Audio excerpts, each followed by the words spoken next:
Hello and welcome to Where You're Not Entertained. I'm Daniel. I'm Rachel. And I'm James. And we are continuing with our spooky season coverage. This time talking about another classic, Bram Stoker's Dracula.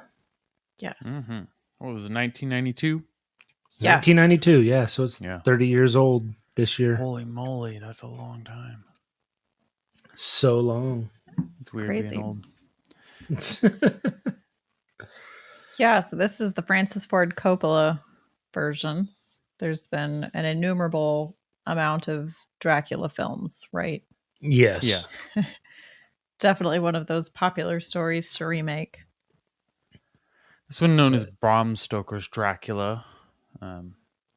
Definitely takes from the novel, from what I understand, quite heavily. A little bit maybe more accurate than some of the other adaptations throughout the years. Yeah, I haven't read it, so I don't know, but that's my understanding as well. Yeah, it is. I definitely prefer this version. It is much closer to the novel, but it has a lot of really great elements. It's one of those unique films, in my opinion, where it does pull heavily from the original story, but it does it in this very modern, artistic kind of way visually, which I always appreciate. Yeah, it does have some interesting visuals. I will say that. Yeah, definitely some interesting visuals. I kind of forgot how goofy this movie can be at times. Like Keanu Reeves' accent is notorious, but Anthony Hopkins is right there behind him. And the cast is so good. And they have some of the weirdest performances. Yeah. They're not necessarily bad. They're just weird, man. Yeah. And I love it. Yeah. I'm not in any way criticizing it. All of these are great things for this film. Yeah, it's a very, this movie is a strange movie. It's over the top. It absolutely is. But that kind of adds to the charm of it. 100%. It's kind of interesting because I think if it were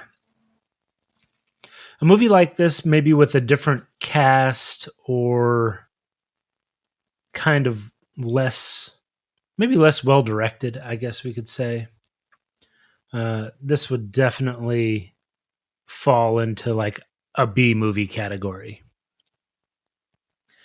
But with the cast, but with the cast that it's got, and as well as it's done, even though it is weird, and there's some odd artistic choices, it's good.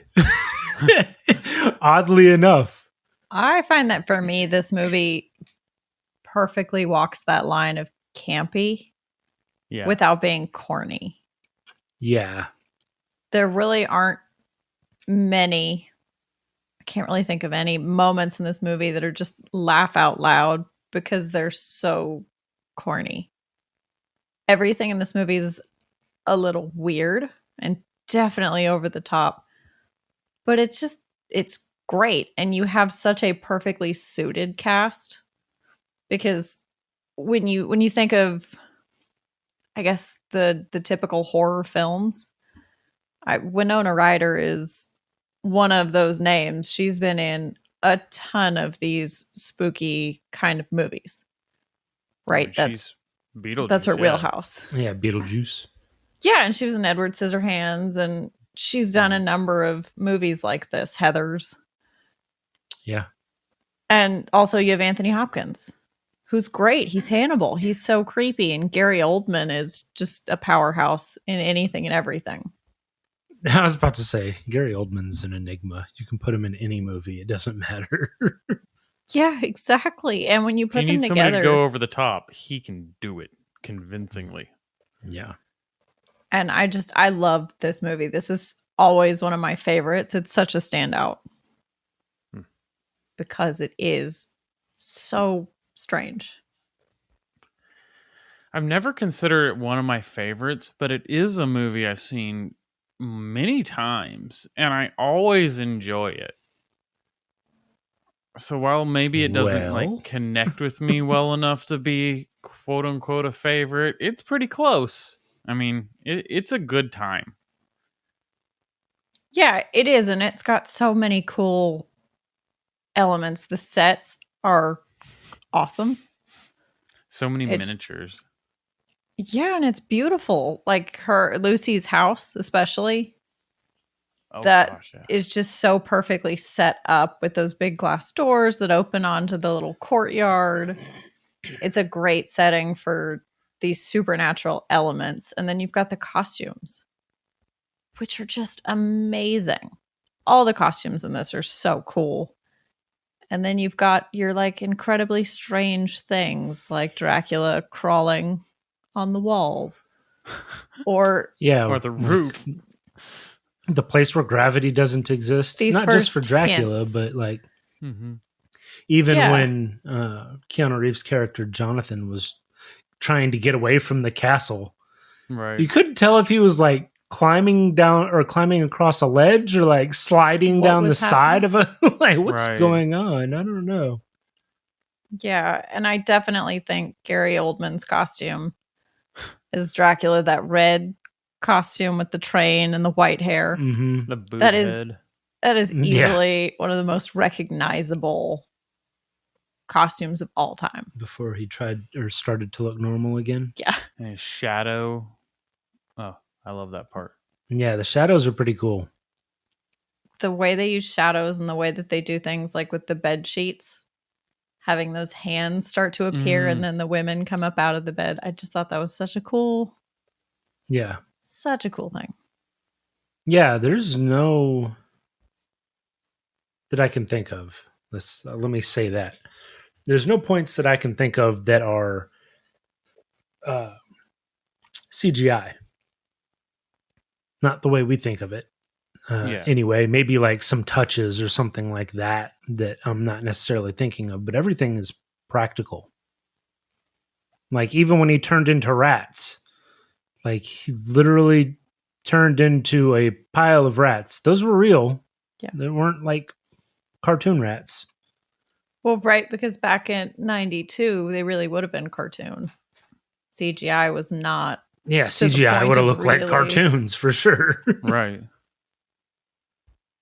Yeah, this is so pre-Jurassic Park. So. Yeah. Yeah, exactly. Practical effects in it were pretty amazing. They were. They did use kind of what we were saying. It looked like they used some miniatures for some of the stuff. The trains, especially. Yeah, exactly. It was pretty obvious there. Yeah. Yeah, it was. But then they also coupled the train sequences with some of the weirdest shots. Everything just very disoriented in different angles. Yeah.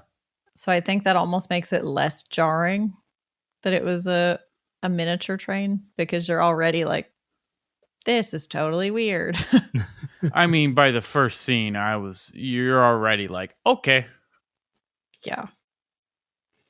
Like the train's not jarring if you've made it through the first scene, then like you should have a good idea what this movie's going to be. The silhouettes of the battle and the weird meat suit. The weird meat suit. Like drinking the blood out of a cross. Like, yeah. That was so great. Oh, is the meat suit that red armor? Yeah. Yeah. It looks like he's skinned. It looks like a anatomical display. Right. It's muscle. Mm-hmm. Yeah. Muscle suit. It's just muscles. Yeah, I really love that suit of armor, but I do love the whole Vlad the Impaler great moment you get there where all those bodies are like marshmallows. It's just it's awesome. And then from there you kind of move on to the asylum, which is really cool. Tom Waits was fantastic. He was so strange. Like, he's clearly insane, but you can't. I don't. There's moments where he's so lucid that it's like I don't know what's happening. Yeah, You can see the normal person he used to be. Yeah. Yeah, before his mind got screwed with. Mm-hmm. I mean, yeah. I'm became assuming the thrall of a vampire lord. Yeah, exactly. I'm assuming that he went through some stuff at the castle. That he didn't just go there and be like, to what Keanu Reeves went through. Right. Yeah, Jonathan Harker went through it. Yeah. Turned his hair white. It did. And he didn't go crazy, but he turned his hair white. I do, and I've always loved how Van Helsing basically assembles a band of vampire killers out of this girl's ex-boyfriends. Right. They're not even ex-boyfriends. They're just suitors. Sure, but in modern language. Sure. But yes, her former suitors and her betrothed. Yeah. Is that better? Yeah. Have accurate. Come to avenge her. And her best friend and her husband. Yes. Yes. Eventually, yeah, once they come back. It was I just like that, and I've always enjoyed Lucy's character with that bright red hair. She's crazy. There's a couple things that I kind of noticed this time around that I thought were pretty interesting. Yeah. One of them was I was surprised that none of the characters are given enough time really to be overtly dislikable. No. Like, you can maybe feel like what's his name, the betrothed, Carrie always Lord Arthur. Yeah. He seems a little unlikable, and he's not reliable because he falls asleep, but at the same time, he's not the worst guy in the world. And when push comes to shove, he does the thing and puts a stake through the heart. Like it. He's not a hateable character, and it's just surprising because none of the characters are in the entire movie. Even your main antagonist, Dracula, is a sympathetic villain. Yeah, they have redeeming qualities. Mm-hmm. Every last one of them. It's really strange. You usually have a story where somebody is a clear bad guy. Yeah. I also think a decent portion of that is Gary Oldman as Dracula. Like, he just has such a great way of portraying that character. Mm-hmm. I think if you had a different actor in there, it might not have been, I don't know, quite so understandable. I think that if you got different people to play these roles that weren't or aren't, I guess I should say, as skilled, even though people, rip Keanu Reeves for only playing one kind of character and, that kind of thing. Yeah.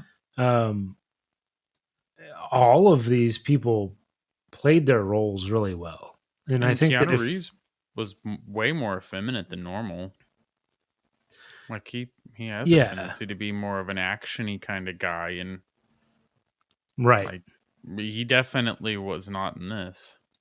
No, I honestly felt like at times his character was specifically trying to be softer, and he kept pitching his voice quite a bit higher, I think, to make Dracula seem more ominous. Mm-hmm. That's at least what I felt. I noticed that Jonathan's voice tone changed depending on who else was in the scene. If Dracula was in it, he was fairly high pitched. Interesting.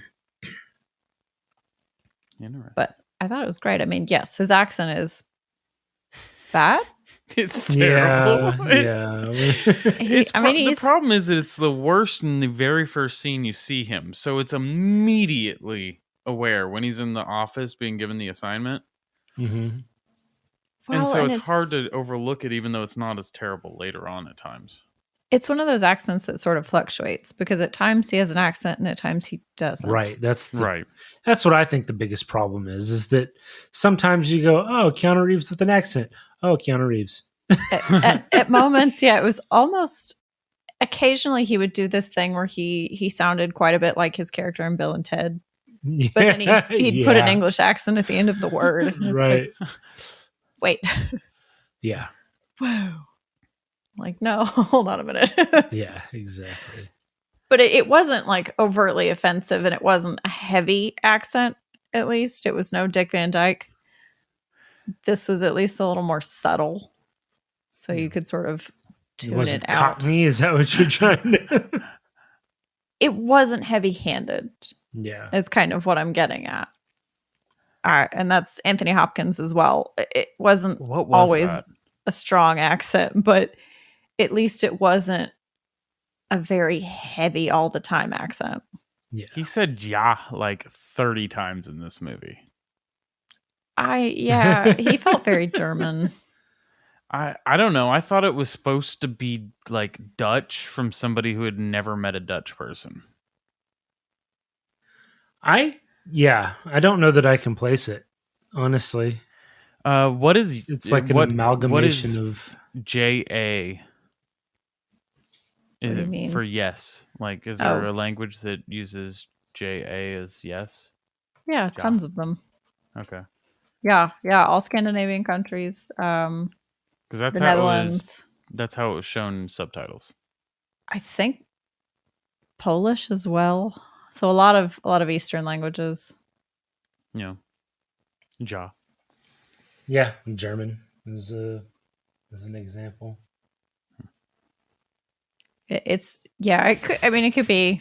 It could be anywhere. Many nations, and that's part of the problem when you have different nationalities representing sort of a small country. Mm-hmm. You don't have a great base unless you do some pretty hardcore research, which a lot of people don't. Because the Romanian accent is not a wildly common one. Yeah. Talk about a small country.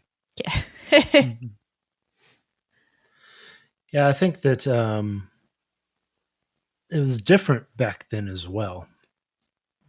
Like 92 or Victoria? Yeah, 92. Yeah. 92. Back in the 1500s. So, I mean, look, people did prep for movies, obviously. That's always been a thing. Well, not always been a thing, but that's been a thing.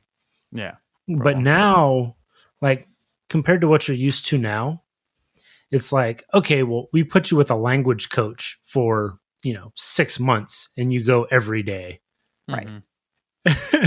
And this is your prep to play this specific character. They didn't really do that back then. Right. It wasn't as common, for sure, yeah. It was more of a, hey, we have a guy that works for us that's helping with the movie that is from where you're from. You just go to the bar and have some drinks with him, and then this is your training. Maybe that's not actually the case, but it feels that way.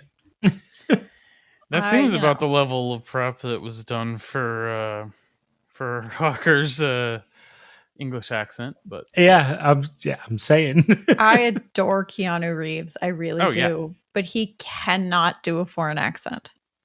It's not his thing, man. He has one accent, and that is it. I'm thinking I'm back. Yeah, I can do anything as long as I can use this voice. Yeah, yeah. Even his speaking in Russian still has his American accent. His precise Keanu accent. Yes, it does. Yo quiero Taco Bell. Yeah, exactly. So you got the words right. So we're just going to go with it. Yeah.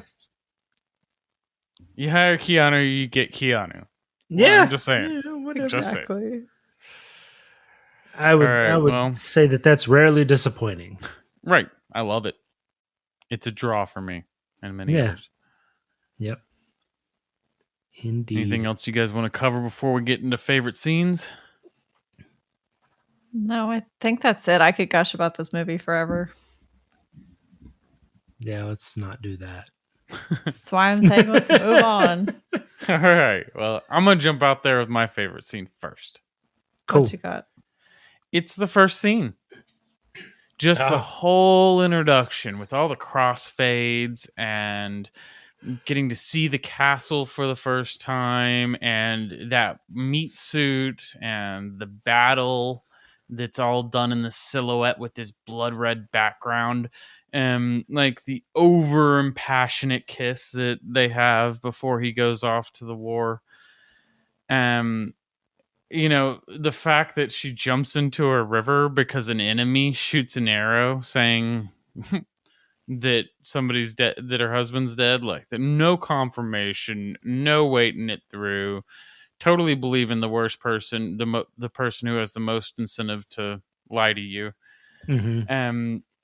Then like Dracula's return and his like complete and utter freak out and like screaming and over the top acting, which is amazing. And stabbing a stone cross with a sword. And number one, the sword goes in.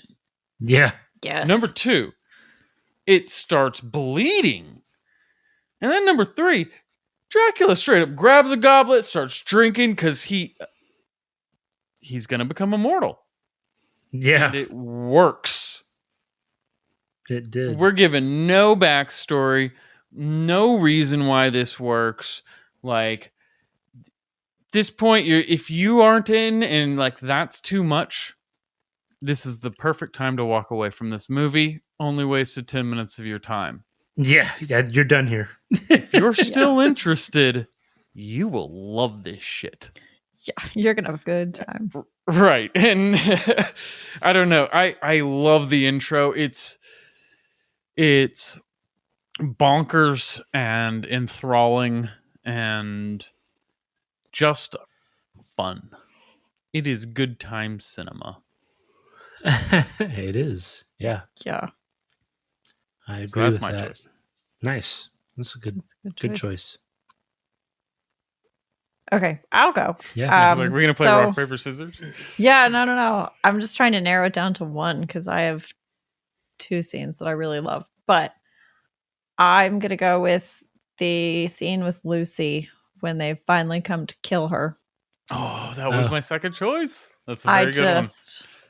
I love it. I love that Van Helsing basically takes no convincing to get these three guys to go to the crypt with him Right. to open the tomb.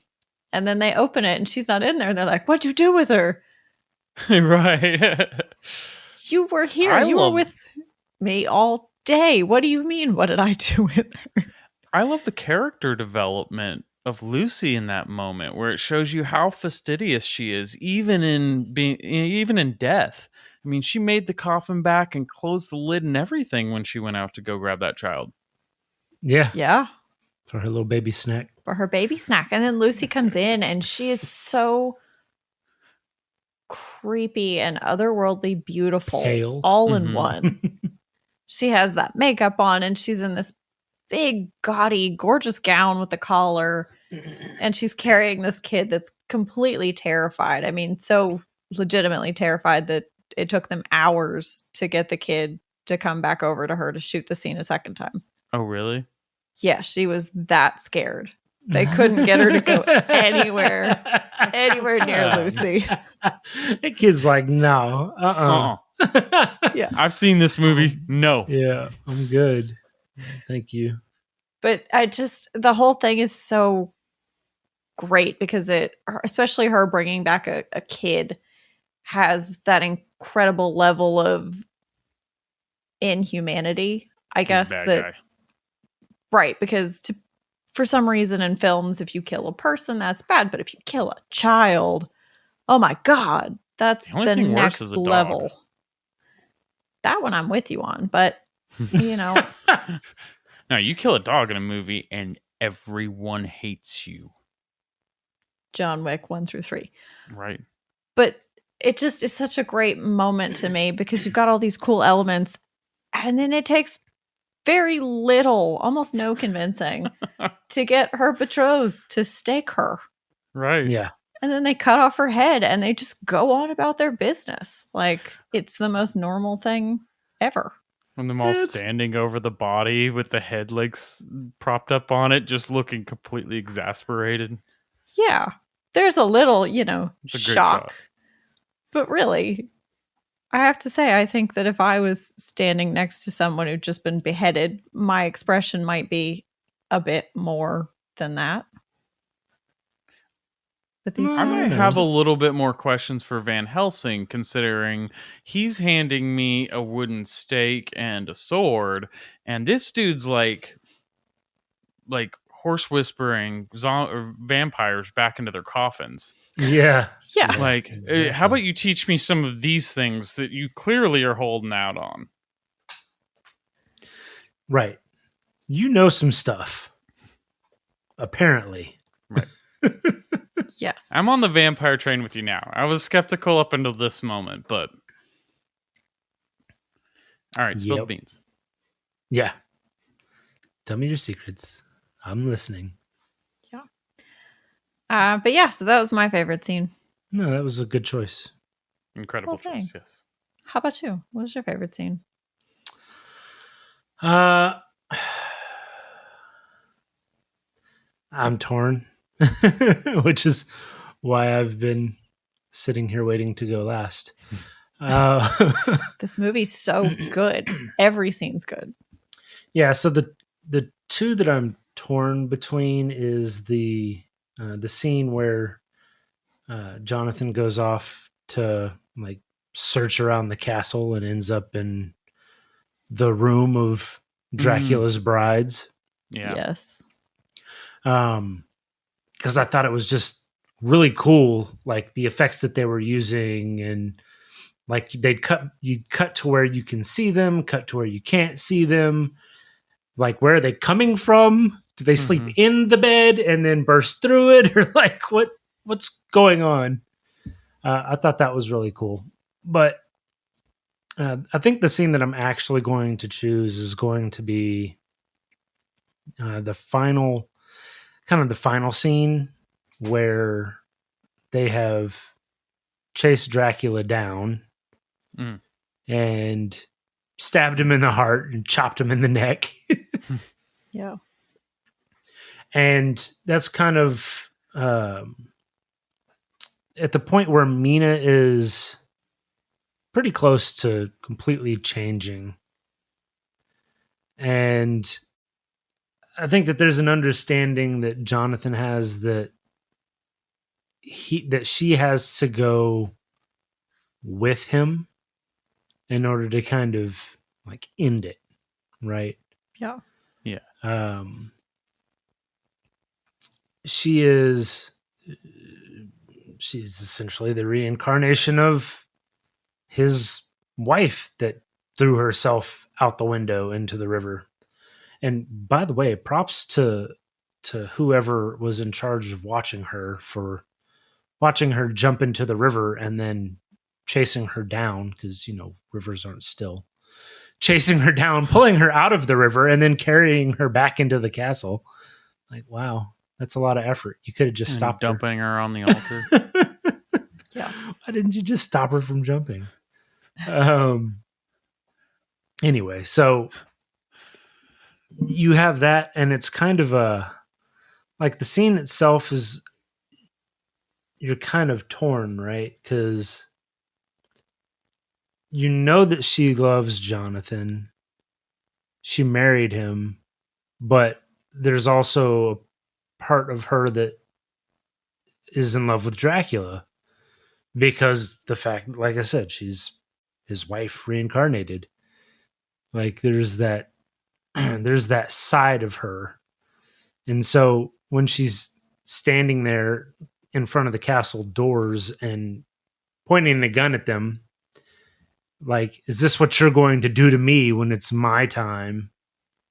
And he just kind of stands there like, what? Well, no. Right. No, Yeah. no, never. How would you say that of me? Yeah, so I think that's the thing, though, right? Is that he stands there for a while in kind of silence, like, would I have to? But then at the same turn is like, but you're the only one that can finish this. Right. And she literally finishes it. Stabs him in the heart and takes his head off. Which also saves her soul. Mm-hmm. So yeah, I like the complexity of that scene. I know that it's supposed to be like a super emotional scene and all that, but I find that hard to get into. I just like the thought behind it, like what that situation really means as a whole. Right. And so how they encapsulated that in that scene, I thought was done really well. It was pretty cool. Yeah, that was really good. That was a good scene. Very good one. Good choice. Meh. It was a choice. There's lots of good choices in this film. There's so many. So many. All right. Well, then I think that about wraps it up for Bram Stoker's Dracula. Indeed. Hopefully you enjoyed our coverage of it. If you did, then please go online and like and subscribe, and make sure to join us next time on Were You Not Entertained?